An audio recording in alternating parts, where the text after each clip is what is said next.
We have a lot of questions here. I know some of them will be combined, and some of the questions that were sent in earlier have been answered. So if I skip it, it's not that I didn't see it. Excellency, there's a question here about actually combined three questions. The first is with faith and reason in mind, the way it's applicable with the faith and reason within Christianity.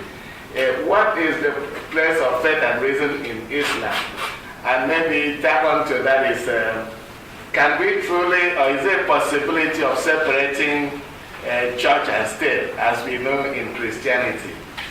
And within that separation, is there a body that has authority now to declare caliphate?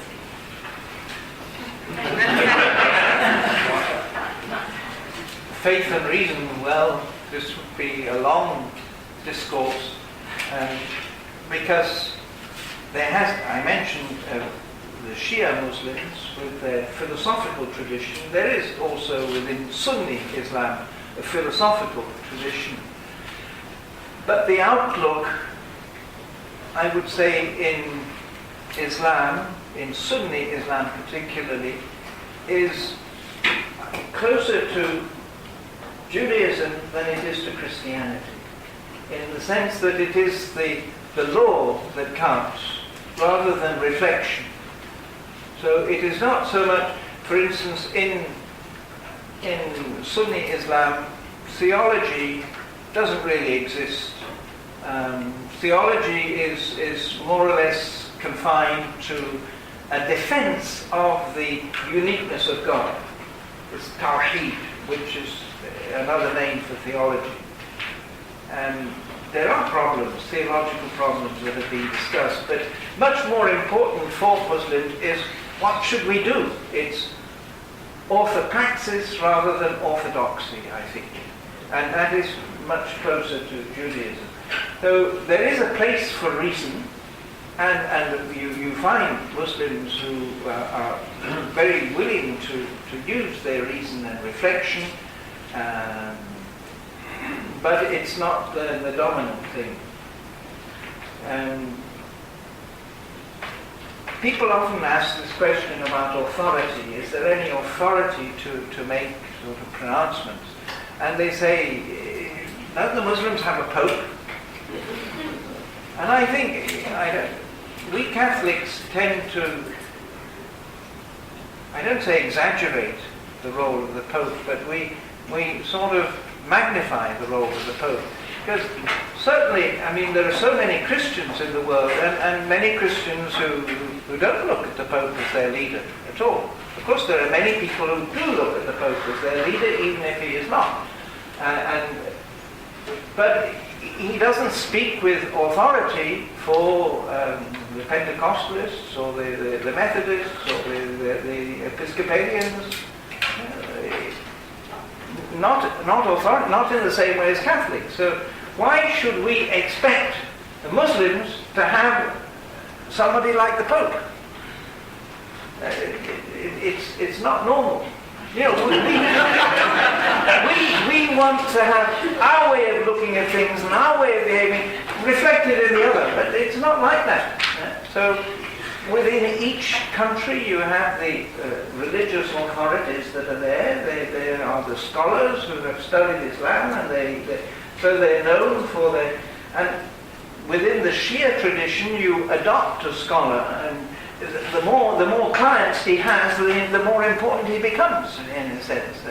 And he becomes an ayatollah in the end. He becomes a sign of God for people.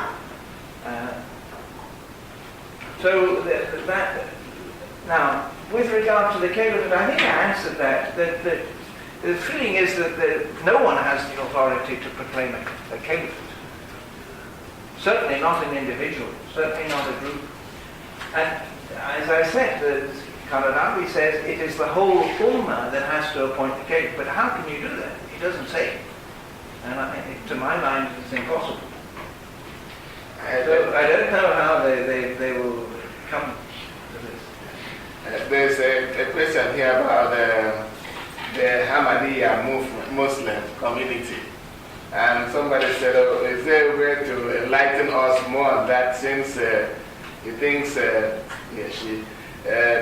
community believed that Jesus had come back and established a caliphate. Ahmadiyya. Ahmadiyya. Yeah, the Ahmadiyya. The Ahmadiyya is very often not recognized as Muslims by other Muslims. For instance, in Pakistan, where they are established, they're not really recognized. And so they suffer persecution because of that.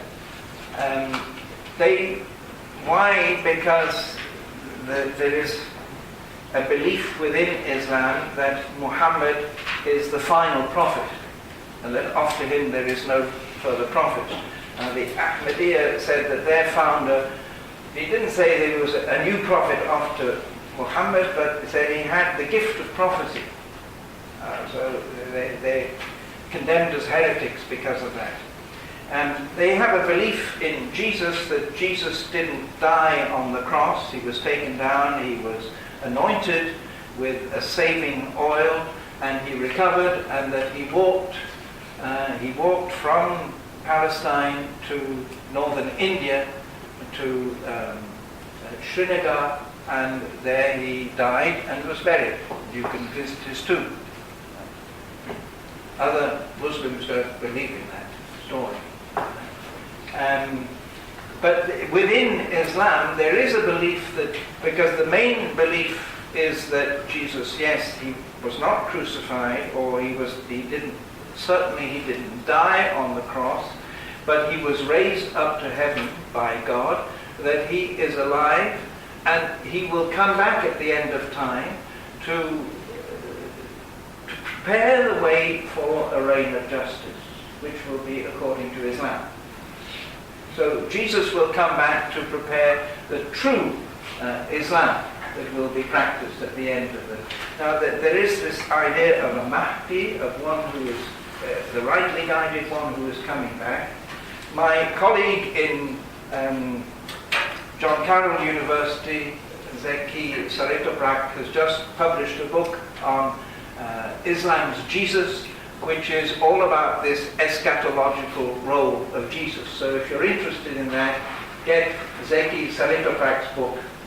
It's the latest thing in English. He's Turkish, but of Turkish origin, but it's in English. Very readable. We have 1 minute more. It's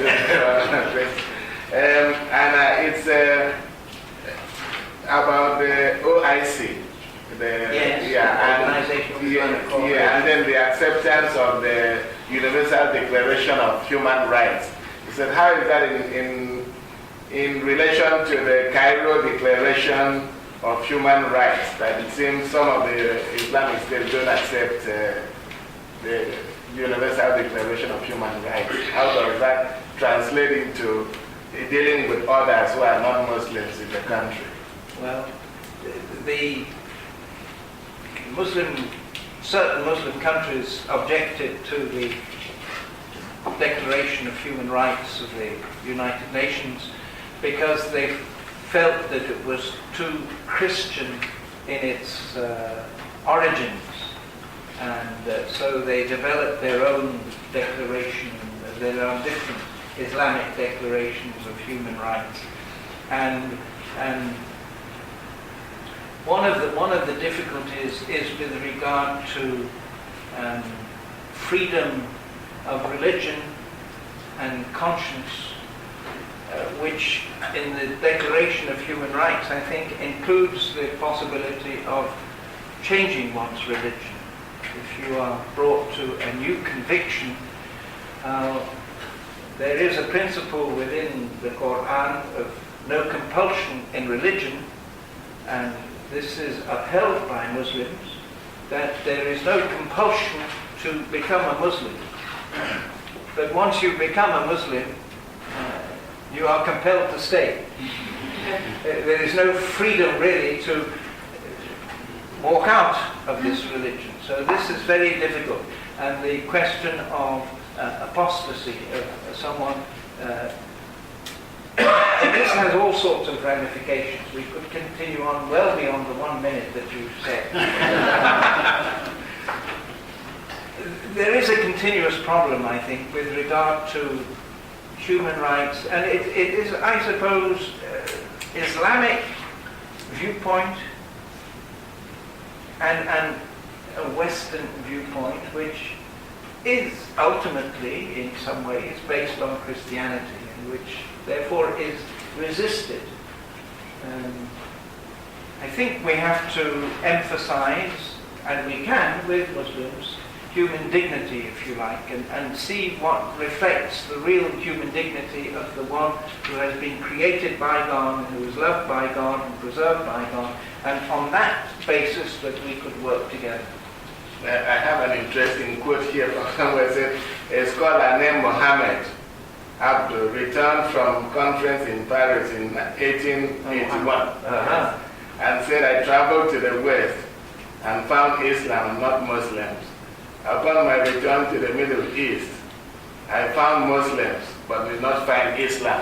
And then the question is, in your experience as delegate to the Arab League, what has been most encouraging experience in practical one for interreligious life dialogue, and what has been the least encouraging?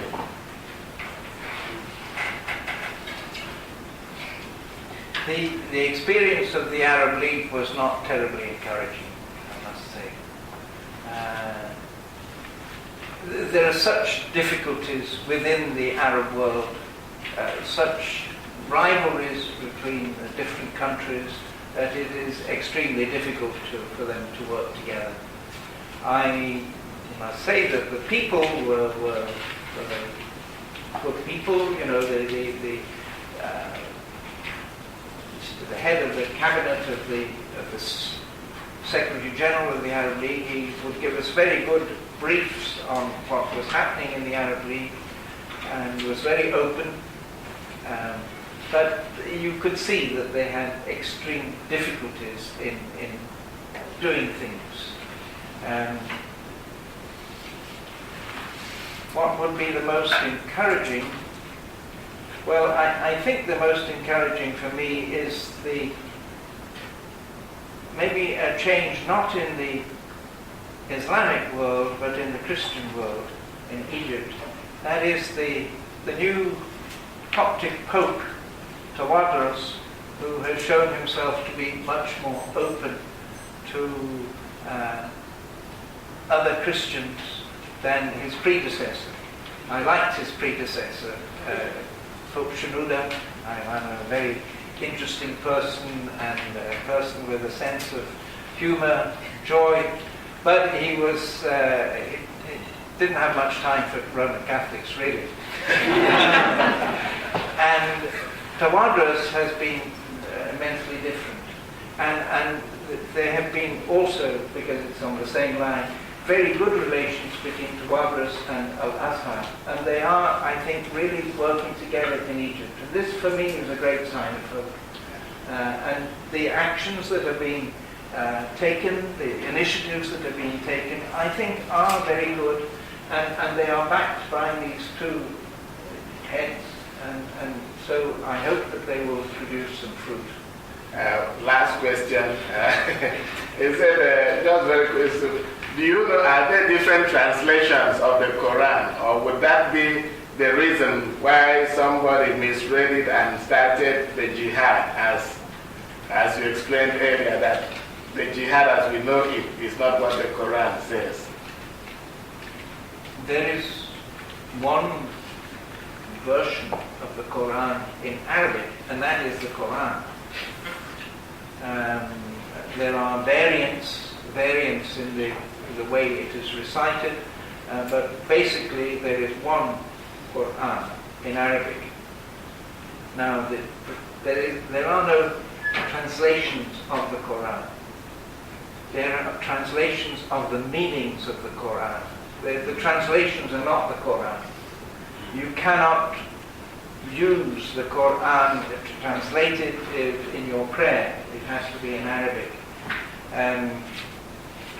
The Arabic of the Qur'an is not always simple, and it is given a lot of work to many people over the ages. The commentators of the Qur'an, they've had a great time.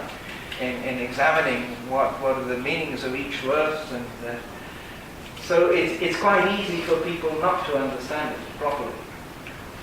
And I suppose that's what happens.